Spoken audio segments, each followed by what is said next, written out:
देखो जरा सी बात पर बरसों के याराने गए, लेकिन इतना तो हुआ कुछ लोग पहचाने गए। पिछले 10 माह में कुछ और हुआ हो या नहीं, एक काम जरूर हुआ है कि काफी लोगों के भरम जरूर टूट गए हैं। ये भरम टूट गया कि नून लीग की हुकूमत अहल और तजुर्बेकार होती है।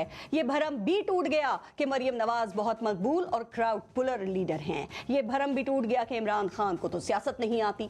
सबसे बड़ा भरम तो ये टूटा कि शहबाज शरीफ बहुत बड़े एडमिनिस्ट्रेटर और कामयाब सियासतदान हैं। शहबाज शरीफ पंजाब के वजीर आला थे तो लगता था कि पूरे मुल्क में एक वही शख्स हैं जो डिलीवर करना जानते हैं, एक वही वजीर आला हैं जो आवाम के सबसे बड़े खादिम हैं। उनका अपने तरक्याती कामों की वजह से बाकी तीनों सूबों में भी खूब चर्चा था। उनकी पंजाब स्पीड पूरे मुल्क में मशहूर थी। उन्होंने कामों में मजीद तेजी दिखाना शुरू की तो पंजाब स्पीड बढ़कर शहबाज स्पीड हो गई। उनकी इसी स्पीड का चीन तक चर्चा हो गया। वो यही शहबाज स्पीड लेकर वजीर आजम बने तो ये स्पीड अवाम और पाकिस्तान के फायदे के बजाय पूरे मुल्क को उल्टी पड़ गई।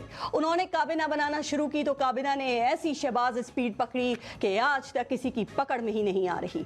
काबिना में मावने खुसूसी तो ऐसे आते हैं जैसे गरीब के घर फाके आते हैं। शहबाज शरीफ की काबिना में इतने लोग हैं कि इनको गिनने के लिए भी शायद मजीद एक मावने खुसूसी रखने की जरूरत है।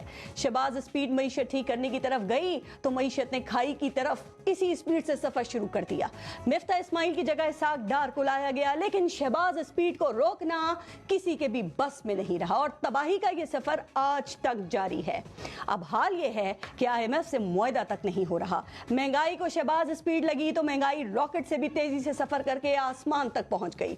डॉलर ने शहबाज स्पीड पकड़ी तो मुल्क का खजाना खाली कर गया और हम IMF की मिन्नतें तरले करने पर मजबूर हो गए हैं। सियासी अदम इस्तेहकाम में भी शहबाज स्पीड की तेजी है, बेरोजगारी में भी शहबाज स्पीड, गुर्बत के इजाफे में भी शहबाज स्पीड और तो और इलेक्शन से जान छुड़ाने में भी शहबाज स्पीड।